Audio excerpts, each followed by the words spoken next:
Assalamu alaikum and welcome to Perspective. We'll be talking about Pakistan, IMF's talk, and of course the conclusion which we've seen as far as coming up with strong economic commitments, what this means for the future, what it means for our economic stability as a whole.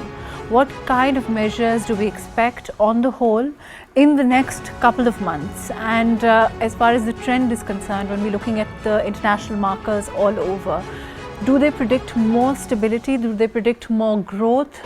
What kind of an overall economic climate are we looking at?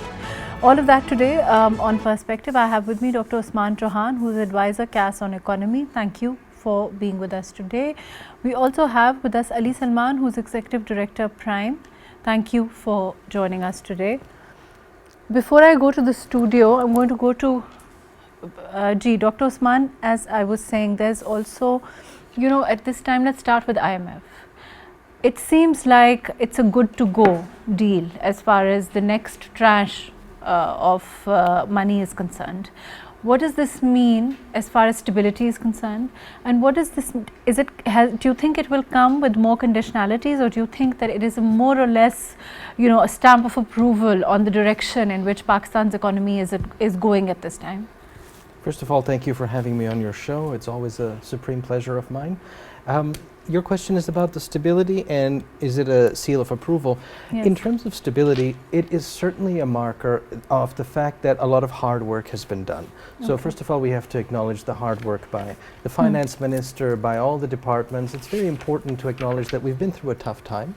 And the stability that has been fomented is one that is, you know, something that gives breathing room to the government, to businesses and so on.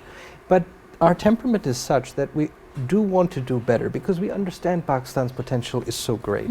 That is why, for example, the business community is saying we want a larger rate cut. We want to have some bottlenecks removed. We want to spur growth. The problem for the government is to balance between growth and stability. They're actually at cross purposes. In order to deliver growth, you would have to reduce interest rates far more. You would have to actually promote policies that start to heat up the economy. And our experience as a country over 77 years has been of boom and bust cycles. So they do deliberately heat up the economy and then they end up having to cool it down hard. And that makes it very difficult to have long-term planning. So that's why the government is hesitating from heating it up immediately, not just on the finance side, but even on the monetary. So the State Bank of Pakistan is also saying, we're not going to do rate cuts so hard unless we also see some reform. As an independent entity now, since 2022, it is able to make the claim that it also wants to make sure reforms happen like the IMF does. Now, as far as the IMF goes, you may see it as a tacit seal of approval for now. It's implied because not everything is concluded yet. So it is premature to give a definitive conclusion, but all inclinations are towards something favorable happening. Favorable happening in that the delivery of the tranche should occur and that generally the IMF will express satisfaction about what has been done. At the same time, the IMF has had separate meetings with various entities within the structure of the government to identify areas where improvements, so for example, tax, like revenue collection is the big one where they continue to have some to and fro about how it should be optimized. Agriculture is another one. So by looking at specific sectors, the IMF can then go back to its board, the delegation can go back to its board and say that we've highlighted these things and now we will focus on this more in the subsequent meeting. It's twice a year. And so then, and when is the next meeting going to be? If this one, if we are now in March, then you should expect it September, October. There may be reasons for delay and they may even come before that. As you know, last time they came prematurely just to see. So it cannot be scheduled exactly, but that's roughly where it is. And we have to keep in mind that the IMF has a lot of countries to look at now. Because of how world trade is shifting, the IMF has to look amongst many countries, for example, Ukraine. Let me include Salman and then I'll come to you. Ali, can you hear me? Yes, MAHRUKH, I can hear you. Ali, we're talking about the direction in which economy is taking and what do you expect now from, you know, overall the kind, you know, of course the money that it seems IMF is ready to release overall. Do you think that, you know, for example, tax is something that Dr. Usman brought up. Do you think that we are likely to see more reforms in that area, pursuant to this agreement and when it goes through and, you know, of course, the formal seal of approval? Yes, I think talking directly about the reforms, let me highlight three important aspects or dimensions of the discussion, which IMF and also government of Pakistan have raised.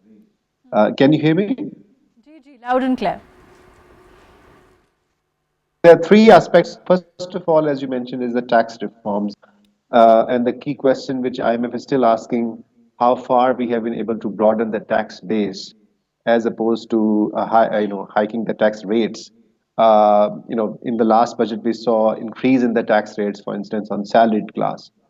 And there is concern from all stakeholders that it has gone too far. The highest rate, top marginal income tax rate, being close to 45%. High.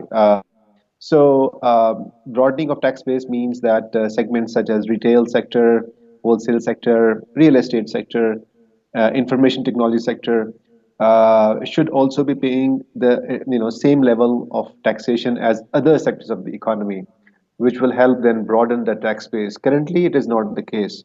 So I think that's a big challenge because on yesterday we saw major demand coming from Pakistan Software Association, Pasha, demanding that IT freelancers should be taxed something like at 0.25%. And so they are paying already 0.25%, but those companies which are in the formal sector are paying much higher rates. So these discrepancies exist, and they distort the market. They distort also the human capital. So we need level playing field and taxation. Only then we can expect to have real tax reforms. Tax reforms is not about just improvement of technology, which is helpful, but in the absence of such moving to uniform rate, for instance, I don't see reforms being seriously taken into account as of now. Second point, which IMF has raised as a concern, is the energy sector. And I think we just yesterday we saw the government responding to that criticism from IMF that, for instance, we offered a lot of exemptions or privileges to the users of solar panels, and IMF observed that the major beneficiary, although solar is also being used across the farm.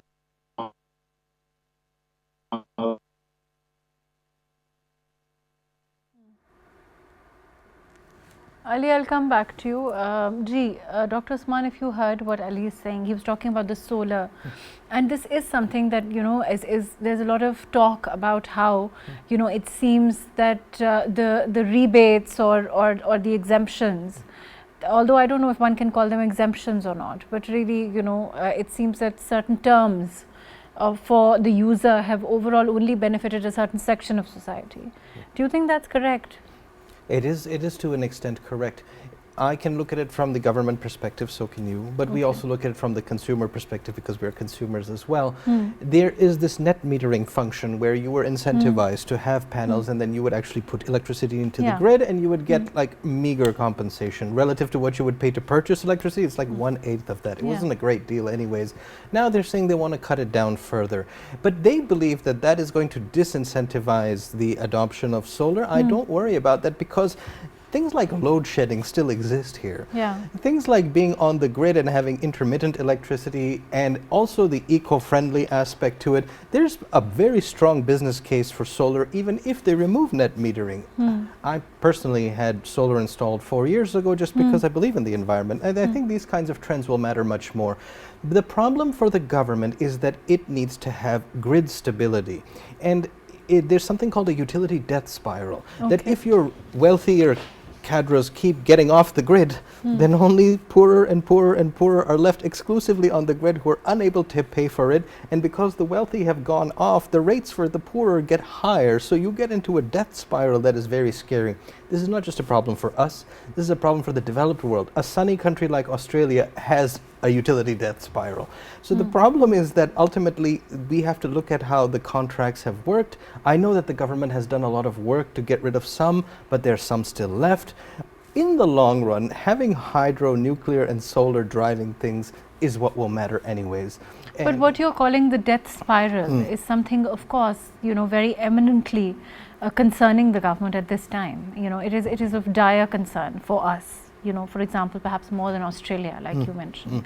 So how does the government deal with it then? Well, one way that they want to do it is not to, because there's another issue that they have. If they cancel all the contracts, they will be basically a rogue state in the international markets, and they won't be able to raise finance, because breaching contracts itself has consequences. With your legal expertise, you understand that there are secondary effects of doing that sort of strong arming to the counterparty.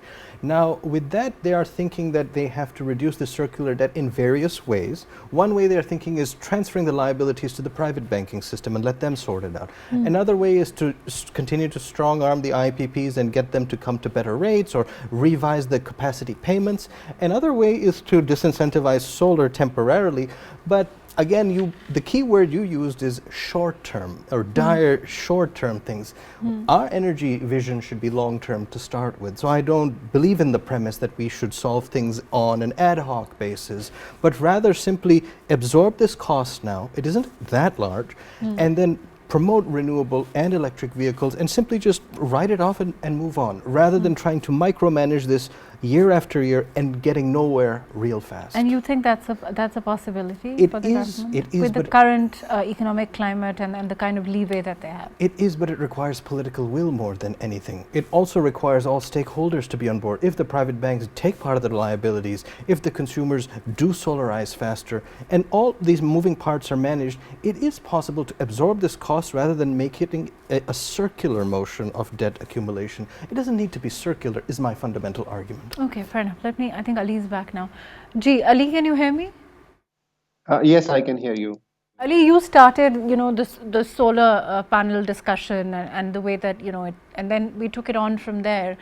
Whatever happens with regard to that, we've just been talking, and I think Dr. Usman is saying that, perhaps it's more feasible for the government at this time to absorb this cost somehow, rather than radically change the policy, which may have its own effects, overall.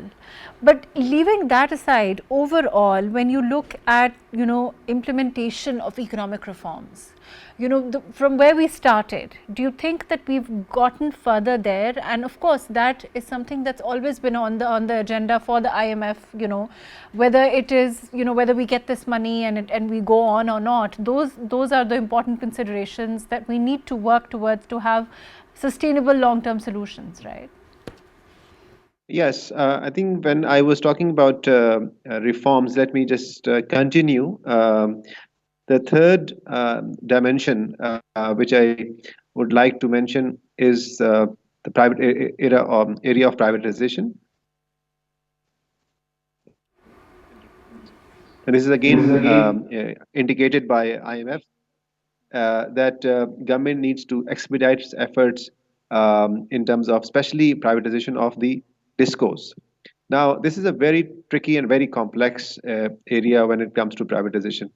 And we believe, and in fact, we released a report late last year, which basically argued that before we talk about privatization of electricity distribution companies, we have to talk about markets, market deregulation. Because in the current structure, if we just go towards privatization, then it may not, attract the kind of investors we would need. Look what happened in the case of PIA. All the potential investors pulled out, and government failed to make them keep interested in the deal, in the transaction, because there were not enough, incentive on the table for the private investor. So when we talk about the privatization, I think the focus and the priority has to be for the government to engage with the private sector and to make more practical steps. For instance, if it is indeed too complex transaction like PIA, but there are 20 or to 25 other transactions which are available with the Privatization Commission, and they can go ahead by launching some SOEs on the stock exchange through IPOs, offering shares or offering shares on the stock exchange, so that it can be recapitalized, and companies which do not meet the criteria of being corporatized in that way, or the shares cannot be floated due to the balance sheet of the company or because of the business model of the company, then perhaps we should open to the idea of liquidation of those companies, closing them down rather than keeping them on government payroll, taxpayers' payroll to be specific. And again, that's a very radical step which I am proposing here. But this is something which the government is apparently not ready to take into because of the political fallout or political implications. There are labor unions in many of these SOEs. There are also interests of top bureaucrats sitting on the board of directors of these SOEs. And each ministry has its own SOE: Ministry of Commerce, Ministry of Industries, Ministry of Defense, Ministry of Communication. All of them have these special companies which are where they have job creation opportunities or job distribution opportunities, where they have commercial opportunities. Procurement is happening, and this is away from the typical government budget. So and so this is one of the very important demands of IMF. They would like to see a clear roadmap, a more reliable roadmap. You see, the commission, the Privatization Commission, issued a roadmap that we will do, let's say, 20 transactions in the next 3 years, but then it did not provide specific details, and so it did not bring the level of confidence which is needed, not just for IMF but also for investors to see. Just last month, for instance, government advertised for the privatization, hiring of financial advisor of ZTBL, Zarai Taraqqiyati Bank Limited, and government had to re-advertise because it could not get any financial advisor to take interest even in the process of it. And while we're not talking about the actual investor, we are talking about the evaluation process. So it means that there is a serious credibility gap when it comes to privatization of SOEs, and government needs to fulfill that credibility gap. When we talk about credibility gap, I'm going to include Usman in this also. When we talk about credibility gap, isn't it true that we at this time, whatever the state of the economy was a year ago, even more, was compared to that, we are doing vastly better. And in terms of international indicators, things are much better in terms of the predictions also overall. Then why is there the infusion of confidence that is needed? Why is there that gap that Ali is talking about? Well, Dr. Ali Salman is absolutely right, and I commend his work at Prime with PIDE and the reform study they produced, and it is a very lucid understanding of these things. His their argument, and it's also my argument, is that you need to have the right structure and environment and then proceed with it. It's like trying to teach your kid to swim, but you got to fill your swimming pool with water to actually that water is missing. So the market where you would have the signals from buyers and sellers does not exist. So simply throwing these discos out there as privatized won't work. That is fundamentally what is at stake here, that you have the functioning market system, and that's where investors will give you their honest appraisal. Let's take the example of how Tesla is down 50% from November because the investors think Elon Musk is toxic, for example. They're not going to touch that. Investors are very brutal because they do their propaganda by the deed. They'll simply just withdraw their money. The same is true when we look at the credibility gap that Dr. Ali Salman has said. Basically, investors believe also that the swimming pool is empty. So just putting this out there, they won't be able to run it properly. So what changes do we need to make to ensure that to tell them that there is really water in the pool? The deregulation of the electricity market is the energy case. The deregulation of other markets so that you have players, more of a level playing field with regulation, of course, and oversight bodies, but proactive oversight bodies that facilitate rather than intercede. So having deregulated but also well overseen markets is the balance. Those markets don't exist. So in energy, it wouldn't make sense for somebody to simply dive in without that architecture around them. So deregulation, I think, is what Dr. Ali Salman is getting at. I personally do think that myself.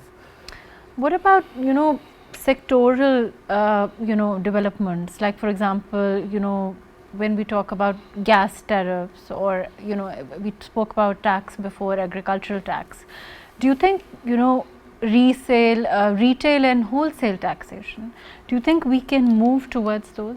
I believe we must. I believe we must because... No, but you and I think Ali also talked about how, we need all round, of course, the ability for the government to bear the brunt of these decisions. Any government has to evaluate its political cost, whatever that may be. And that's true not of this government but all governments. True. Do you think that the government at this time, with the facilitation councils overall, with all stakeholders being on one page, are in a position to do so? That depends on your assessment of the level of political capital that the government enjoys. If you proceed with the presumption that they do enjoy the popular vote and the popular appraisal, then yes, they can expend some of that capital in the national interest, because what they would be doing is putting a reform effort in motion that would give the next 2 generations a stronger economy. So I think that trade-off should happen. If you believe that there's lacking political capital, then holding the cards close to the chest will simply kick the can down the road, and a future government will have to take precisely the same steps. So I believe that it is in the national interest that some political capital is expended for the right reasons. That's how I see it. Right, fair enough. Ali, do you think, in terms of this, the way that we are looking at IMF and, of course, with this money coming in, how soon do you think, realistically speaking, we can see some of these measures being put in motion? Because we do know that the government does seem inclined towards this kind of reform. There's been a lot of talk about it. Even little, baby steps, but, how soon can we relatively safely take them? Well, you're right. These are indeed baby steps, but we need to take big steps. So that's probably one problem, that we have been taking many incremental steps towards, I guess, everything. Talked about energy reforms, tax reforms, SOE reforms, agriculture taxation, the areas which we have discussed today in this program. Government can claim rightfully that it is taking some steps towards it. But these, as we say, these steps are not moving the needle yet. So when the needle is moved, investors will see, market will see. And by the way, here I think I would like to introduce a nuance here, because on one hand, I might be sounding as like, okay, I'm talking about credibility gap, whereas a government spokesperson can come in and say, well, IMF is happy. They are giving us a clean certificate, or about to give us a clean certificate. Look at the international credit rating agencies; they are raising our score in terms of the credibility. And so where is the gap here? You see, as Dr. Usman also mentioned, I think investors exhibit their confidence by their actual decisions, and how they, for instance, even the domestic investors, are they bringing more into new capital into the new ventures, for instance, or they are going out? So that's one fundamental question which we can ask and ourselves, and then we will know the answer that currently it's not happening. Just to give you a contrast, although Pakistan and Malaysia are 2 different economies in terms of level of development, I was reading. In terms of high debt and inflation are also those considerations.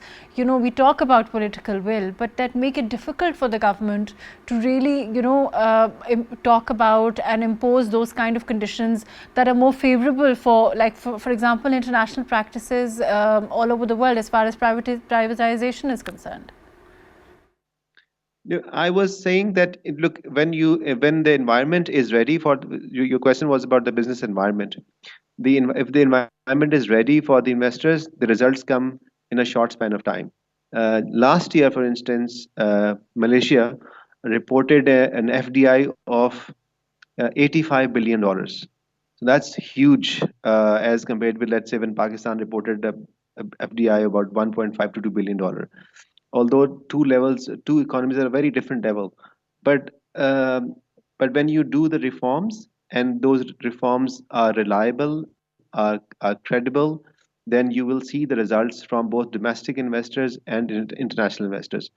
If the investors see, on the other hand, that okay, while it is right that inflation has gone down, exchange rate is stable, and there are these good steps which government is, incremental steps, baby steps which government is taking. But on the other hand, if there's a perception in the market, even there's a perception in the market that there's coercion and the contracts are not being honored, then or they cannot reliably take their profit or their profit to their principal offices, then this gives a negative signal in a real those steps or those announcements with the government is making. So we see and compare these announcements, perceptions, and real steps which the government is making. Fair enough. Let me come back to Dr. Usman. I want to talk about this, perception, and also, the fact that high debt, inflation are extremely important, and of course for the government important as receptors of what's happening and how people are looking, the overall public is looking at them, and therefore they make decisions difficult. It's not just political will. I mean, those are considerations that are extremely important for any government. Where are we with regard to that?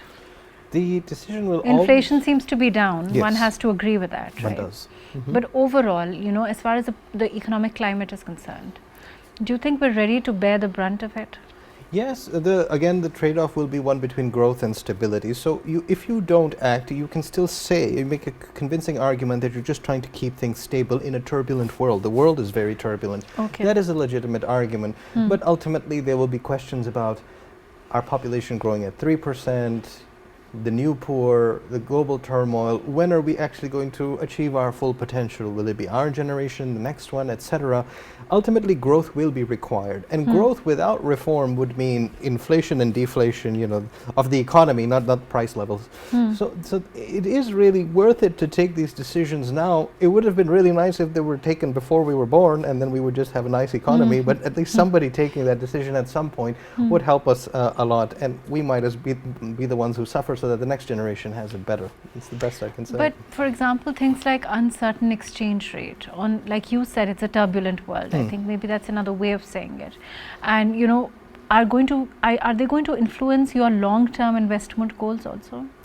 Our exchange rate, you're asking? Yes. Yes, I mean, the fact is that we have protected our exchange rate, and perhaps But what about international exchange rate? That is a very complex subject, to be honest, just because nobody understands what Donald Trump is trying to do. There is, for example, this argument that Donald Trump is deliberately trying to weaken the US dollar.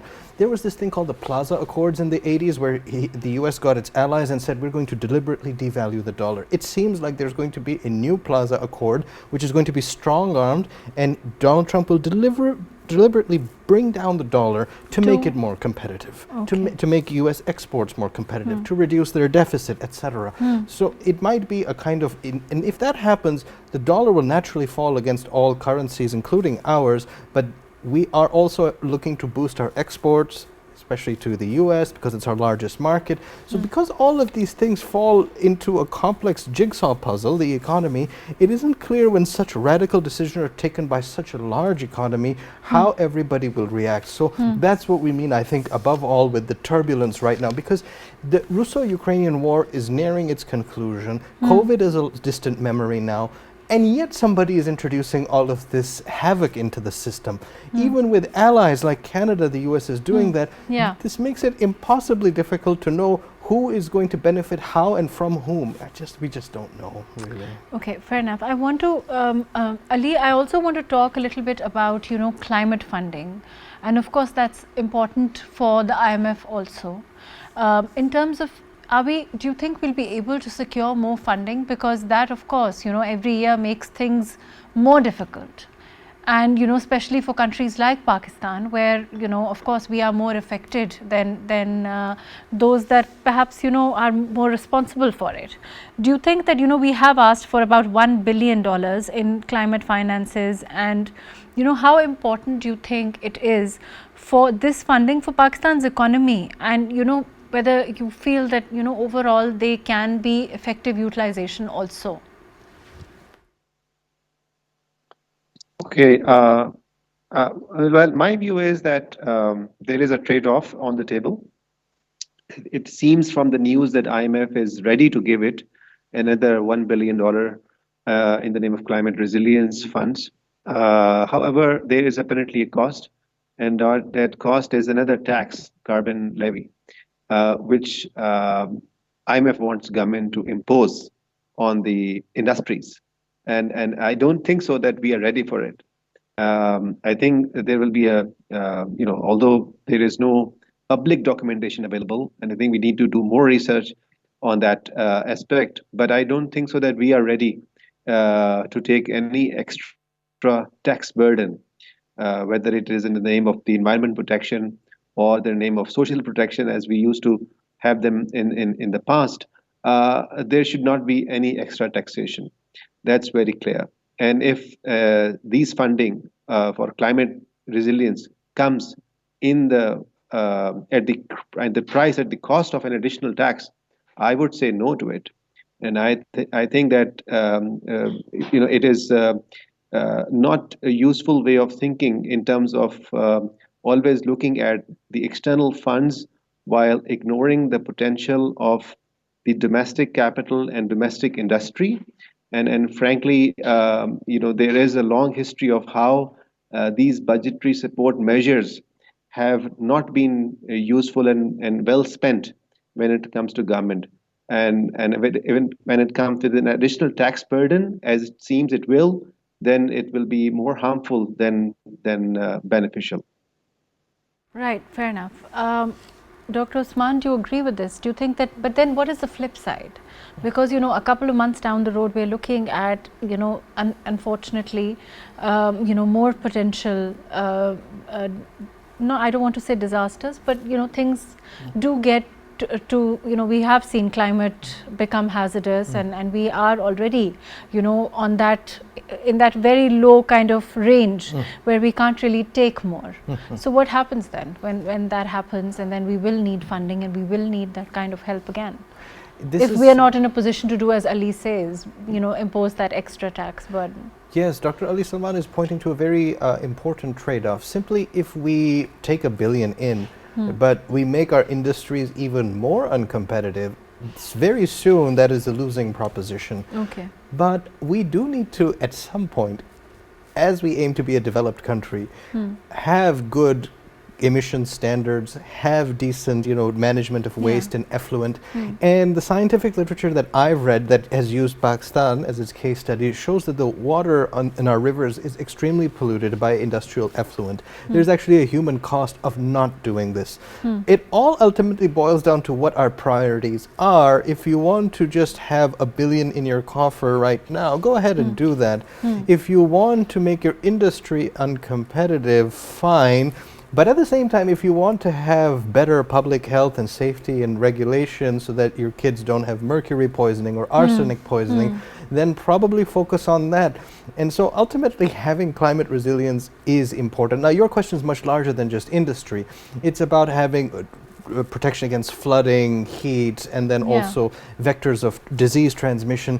For that, I think a lot of work is being done, but there is room to do further in terms of, for example, balancing out, knowing that the glacial melt is occurring. So I think that's perhaps IMF may not be, I mean, there are other forums, not that they've, if you look at the Paris Accord, or, we haven't been able to get as much overall in terms of the promises that were made, but perhaps that is a better way forward for us rather than through the fund. I think you're making an excellent point. Perhaps the IMF is not the right counterparty to discuss environment with. In fact, having, for example, a carbon market and having carbon credits and having other solutions at the side in more sympathetic fora would be much better, because the IMF is always about strings attached, always. So these strings seem particularly punitive. I do believe that there will be further capital put aside for climate financing as things become more dire. Even in the countries that are the most denialist, whose administrations are the most denialist, there are wildfires in California. I mean, you can't beat around the bush too much longer. So having these things in place, I think you've hit the nail on the head that there are other fora to discuss this, but also there's one responsibility on our side, which is to have a lot of good proposals. From what I have gathered, we don't actually present enough concrete proposals of what would be done with the financing. So having good, meaningful proposals in a business plan for saving our country in climate terms is necessary as well. Ali, I know there is limited time, but I want to talk about, additional revenue measures, for example. There's a lot of criticism, and, we've seen recently a lot more expenditure controls. Do you think that this is a sustainable strategy in the long run if we focus more on expenditure controls? Also, do you think that, even if we do that, we will nevertheless need revenue measures, for example? Or do you think that, they can sort of, cushion that shortfall? It's a very important point. Let me mention very briefly this Environment and Climate Change Fund. About 2 years ago, I remember Mr. Bilawal Bhutto was speaking in international forum, and he announced a $10 billion fund availability for government of Pakistan in the name of climate protection. But I think we have not seen it being converted into reality, and we hope that there are focused efforts to be made to actually make good use of the opportunity which are available internationally. But quickly to your question, you see, if you look at the long-term trend in Pakistan on the fiscal side, it's an important fact. Our tax to GDP ratio has remained the same, almost flat at about 10% over last 15 to 20 years, whereas our expenditure to GDP ratio has gone up considerably to about by 20%. So it means that it has raised by almost 50%. And so it means that our expenditure, we have not been able to control our expenditure as per the tax revenue growth. So I recognize the current government efforts in terms of right sizing. I think there is a very active government initiative in play right now. And we have seen the news coming out from the government departments about right sizing of various ministries and various departments. But I would wait for the budget announcement later this year to see the impact, the fiscal impact of those measures, to be able to give a clear answer. I think there is an effort towards it, but we need more data to make a clear conclusion, because what is happening, that while in some case ministries or departments are being closed down or being merged, we also see new authorities being established at the same time at the federal level as well as at the provincial level. So what is the net effect? Okay, fair enough. Analyze those trends. Fair enough. Let me. I want the same, the same question, Dr. Usman, to you. Do you think that, barring the new authorities which Ali is talking about, do you think that it's in long term, this is a sustainable solution if we do expenditure cuts, and that can prevent us, perhaps, or not taking those revenue measures which are on the horizon also? I do believe that we have to take those revenue measures in terms of having more exposure across sectors. It's unfair to us, the salaried class. But at the same time, expenditure is out of control. For all the criticism that you might hear about Doge in the US, we do need to Doge our own economy, and we have to Doge it real hard in terms of that. So the right sizing measures are good, but Dr. Ali Salman has pointed to, an expansion of certain size, which shouldn't be there. You have to have it in one direction. Okay, fair enough. And overall, last question, overall, this money comes in, does it mean more? Overall, will it mean anything for inflation on ground for, you and I, for example? Does it mean, because we keep on hearing how inflation is going down. Yes. But again, I think we spoke about it last time, for it to have an effect, that also, unfortunately, the kind of effect that we want to see is still awaited. That effect on the ground for each and every one of us, for example, do you think it will follow, or there is a time period for it? How does it work? Not directly. You won't see an impact directly, but you will see it indirectly, because as we shore up our foreign reserves, it adds stability. It also helps us, God forbid, if prices do increase, that we can still have a cushion to import. In indirect ways, it will help us. It doesn't increase things like, for example, buying power? No, not necessarily, not directly. But that doesn't mean it's a bad thing just because we're not getting better. Yeah. We still are part of a program, and that program is worth it, because if it's the doorstep except for us to do bigger reforms, it is worth it. But in terms of direct benefits, don't count on it. It's just $1 billion, right? Right, fair enough. Thank you so much for being with us today, Dr. Usman Chohan. Thank you for joining us today, Ali Salman.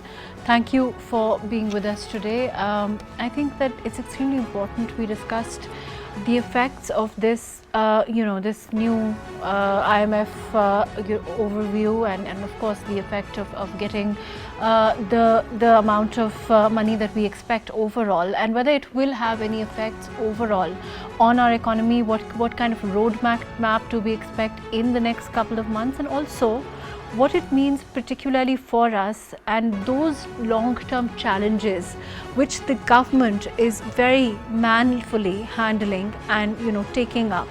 And we've seen some measures come being enforced pursuant to those. What more will follow? We spoke about that. What more are needed and what directions the government needs to focus on, particularly to have that kind of long-term sustainable economy. Thank you so much for joining us today on Perspective.